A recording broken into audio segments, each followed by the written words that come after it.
Bennett university जो established हुआ 2016 में, इस कॉलेज का जो एक्चुअल हाइप है वो टाइम्स ग्रुप के वजह से है। तो क्या इस वजह से तुम्हें ज्वाइन करना चाहिए बेनेट यूनिवर्सिटी में? तुम्हें टाइम्स ग्रुप 100% प्लेसमेंट की गारंटी देती है या रियलिटी कुछ और है, जानेंगे आज के इस वीडियो में। वैसे मैंने इस पे पिछले साल कुछ वीडियोस भी बनाए थे, बट इस साल कुछ अपडेट आए हैं, चेंजेस आए हैं। तो इस साल के पर्सपेक्टिव से कितना वर्थ इट होगा ये यूनिवर्सिटी, उस पे हम डिस्कस करेंगे। अब देखो यहाँ पे एक चीज समझो, हर लोगों का अपना अपना पर्सपेक्टिव होता है यूनिवर्सिटी का रिव्यू करने का। तो मैं तुम्हें ओवरऑल स्टूडेंट के पर्सपेक्टिव से बताऊंगा, क्योंकि आखिर में एडमिशन तुम्हें ही लेना है। तो मैं बेसिकली इस चीज को ध्यान में रखते हुए तुम्हें एक क्लियर आइडिया दूंगा, रिव्यू दूंगा, जिससे कि तुम्हारा पूरा डाउट क्लियर हो जाए। लेकिन उसके लिए तुम्हें वीडियो को पूरा देखना होगा। वेल, सबसे पहले अगर यूनिवर्सिटी का ओवरव्यू देखें तो ये 68 एकड़ के कैंपस में ग्रेटर नोएडा में स्थित है। थोड़ा सा आउटर साइड ही लोकेशन है, बट मेरे अकॉर्डिंग काफी परफेक्ट लोकेशन है, क्योंकि बेसिकली ये दिल्ली एनसीआर के अंदर आता है। तो ये उतना भी तुम आउटर मत समझो कि किसी गाँव टाइप के लोकेशन में है, लाइक मेन सिटी से 200-300 किलोमीटर दूर, ऐसा नहीं है। वही हम एक्रेडिशन एंड एफिलिएशंस की बात करें तो नैक से इस बार इसे A+ ग्रेड मिला हुआ है। वही यूजीसी से एफिलिएट है, और फिलहाल ना ही कोई रैंकिंग मिली है NIRF में, और ना ही इन्होंने कोई डेटा सबमिट करा है। तो जिस वजह से एक एक्चुअल डेटा बता पाना, लाइक प्लेस्ड परसेंटेज का, ग्रेजुएटिंग रेट का, डाइवर्सिटी का, टोटल इनटेक का, ये थोड़ा सा मुश्किल है। तो कुल मिला के पॉइंट यही है कि एग्जैक्ट प्लेसमेंट का डेटा बता पाना थोड़ा सा मुश्किल है। क्योंकि देखो, भले ही तुम NIRF रैंकिंग पे भरोसा करो या ना करो, खास करके प्राइवेट इंजीनियरिंग कॉलेजेस के लिए, बट जो वो डेटा सबमिट करता है NIRF का, तुम उस पे 100% विश्वास कर सकते हो, क्योंकि उसमें मोस्टली डेटा करेक्ट होता है। थोड़ा बहुत इधर उधर हो सकता है, बट वो ज्यादा अमाउंट में नहीं होता है। बाकी वहाँ के स्टूडेंट से भी कुछ डेटा लिया है प्लेसमेंट का, ओवरऑल कॉलेज लाइफ का, एक्सपीरियंस का, तो वो भी मैं तुम्हें आगे बताऊंगा। अब देखो, मैंने तो इसके अलग अलग प्रोग्राम्स पे वीडियो बनाया है, लाइक बैचलर ऑफ डिजाइन जो इसी साल स्टार्ट हुआ है, इसके अलावा लॉ है, मैनेजमेंट है, और खास करके जर्नलिज्म एंड मास कम्युनिकेशन, क्योंकि ये programme journalism and mass communication यहाँ पे काफी ज्यादा पॉपुलर है। इसका वजह यही है द टाइम्स ग्रुप, क्योंकि खास करके इंजीनियरिंग एंड मैनेजमेंट जैसे प्रोग्राम में हमें हर एक चीज देखना होता है, कितना इनटेक है, भीड़ कितना है, फीस कितना जा रहा होता है,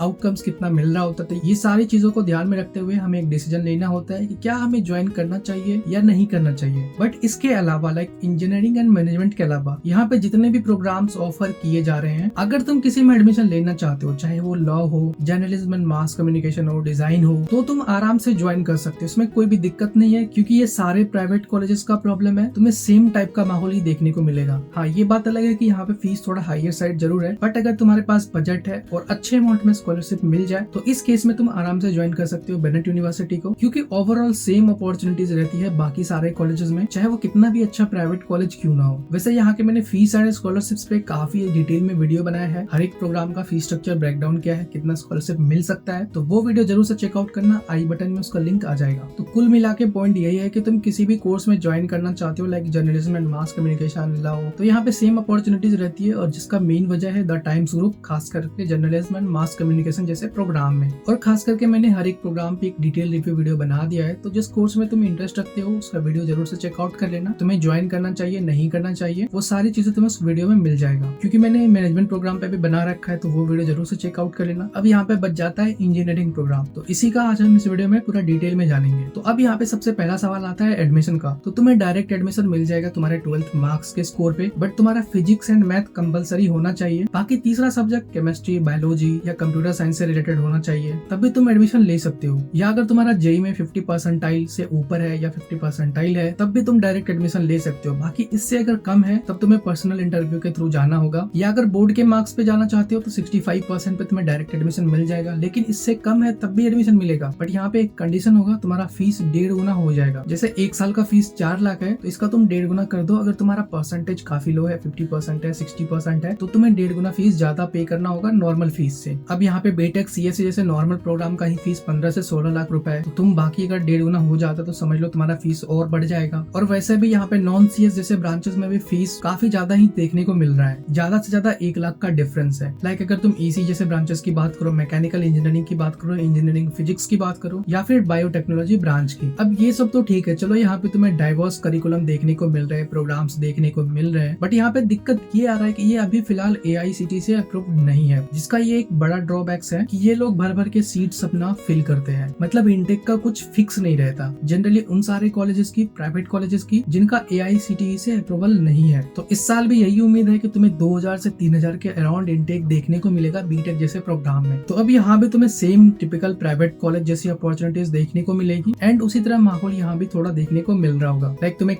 कंपटीशन ज्यादा देखने को मिलेगा हर एक चीज में, चाहे वो एकेडमिक्स हो नॉन एकेडमिक्स हो। इतने इनटेक पे हो सकता है तुम्हारा सेक्शन वाइज डिवाइड हो जाए, तो इससे ये भी हो सकता है कि तुम्हें कुछ अच्छे फैकल्टी मिले, कुछ ना भी मिले, कुछ अगले सेमेस्टर में मिले, तो इस तरह से प्रॉब्लम आ सकती है। सो बेसिकली मैं यही कहना चाह रहा हूँ इतने इनटेक पे ये भी एक टिपिकल प्राइवेट कॉलेज जैसा ऑप्शन में आने लगेगा कि भाई अब प्लेसमेंट के लिए भी तुम्हें खुद से ही एफर्ट लगाना होगा, क्योंकि यहाँ पे ज्यादातर स्टूडेंट्स का यही रिएक्शन था कि द टाइम्स ग्रुप तुम्हें 100% प्लेसमेंट की गारंटी नहीं देती कि तुम यहाँ से बीटेक प्रोग्राम कर रहे हो या फिर एमबीए प्रोग्राम कर रहे हो तो तुम्हें प्लेसमेंट की गारंटी मिल रही है। तो ओवरऑल ये स्टूडेंट पे ही डिपेंड करता है, चाहे तुम इंजीनियरिंग के स्टूडेंट हो या फिर मैनेजमेंट के। अब इन्होंने कोई एनाग्राफ में डेटा भी सबमिट नहीं किया है, तो मैं तुम्हें एग्जैक्ट डेटा भी नहीं बता पाऊंगा प्लेसमेंट परसेंटेज का, मीडियन सीटीसी का। तो जो स्टूडेंट्स ने बताया मैं उसी के आधार पे तुम्हें बता पाऊंगा। सो वेल पास्ट में तो काफी अच्छे प्लेसमेंट गए हैं जो कि एक्चुअली में गए हैं, बट अभी ये नॉर्मल टिपिकल प्राइवेट कॉलेज जैसा ऑप्शन में आ गया है, जिसका एकमात्र वजह है यहाँ पे इनटेक काफी ज्यादा आ रहा है, जिसके वजह से तुम्हें प्लेसमेंट में भी कंपटीशन देखने को मिल रहा है। एंड यहाँ का मीडियन एंड एवरेज सीटीसी का भी रेंज घट गया है। हाईएस्ट सीटीसी तो जरूर ऑफर किए जा रहे हैं, बट वो तो गिने चुने स्टूडेंट्स को ही लगते हैं। सो ओवरऑल यहाँ का जो एक तुम एवरेज प्लेसमेंट रेंज मान के चलते हो, जो कि एक एवरेज स्टूडेंट को लगता है, वो 6 से 10 LP के अराउंड ही लगता है। वेल अब यहाँ भी वही बात हो जाती है कि अगर तुम्हारे बजट में कॉलेज है या फिर तुम्हें अच्छे अमाउंट में स्कॉलरशिप्स मिल रहे हैं, या फिर अगर तुम एक अच्छे स्टूडेंट हो जो ठीक है चलो अच्छे कॉलेजेस का ऑप्शन तो नहीं मिला बट मैं प्राइवेट कॉलेज से कर सकता हूँ, तो इस केस में तुम ज्वाइन कर सकते हो, क्योंकि यहाँ भी ओवरऑल अपॉर्चुनिटीज है एटलीस्ट। हाँ वो बात अलग है कि यहाँ पे इनटेक बढ़ रहा है, बट अगर तुम मेहनत कर सकते हो उस भीड़ से अलग होके, तो डेफिनेटली यहाँ पे तुम्हें अच्छी अपॉर्चुनिटीज मिल रही होगी, क्योंकि बहुत सारी चीजें हैं इस कॉलेज में काफी अच्छी है। लाइक ओवरऑल एकेडमिक्स हो गया, और खास करके यहाँ का स्पोर्ट्स कल्चर, इसके अलावा academic facilities, infrastructure, industry connections, so ये सब मिलके ओवरऑल तुम्हारा कैंपस लाइफ काफी बेहतर बना देता है। तो कुल मिला के मैं यही कहूंगा, अगर तुम्हारा बजट नहीं है और तुम्हें अच्छे अमाउंट में स्कॉलरशिप नहीं मिल रहा है तो इस केस में तुम इग्नोर कर सकते हो, या फिर अगर तुम मेहनती स्टूडेंट हो, तुम्हारे पास बजट भी है या अच्छे अमाउंट में स्कॉलरशिप भी मिल रहा है, तो इस केस में तुम जरूर से ज्वाइन कर सकते हो, क्योंकि अपॉर्चुनिटीज है उन सारे स्टूडेंट के लिए यहाँ पे। और अगर तुम्हारा बजट का इशू है तो मैं यही कहूंगा इससे अच्छा एलपीयू चले जाओ। हाँ अब यहाँ पे तुम सोच रहे हो मैंने एलपीयू का ऑप्शन क्यों दिया, क्योंकि वहाँ पे काफी ज्यादा भीड़ रहता है, बट एटलीस्ट इतनी भीड़ होने के बावजूद भी वहाँ का मीडियन सीटीसी काफी अच्छा है। बाकी तुम्हारा क्या ओपिनियन है बेनेट यूनिवर्सिटी को लेकर कमेंट में जरूर से बताना। किसी और कॉलेज का कॉलेज रिव्यू चाहिए तो वो भी हमें बता सकते हो, और इस तरह के इन्फॉर्मेटिव कॉलेज रिव्यूज के लिए चैनल को सब्सक्राइब कर लो।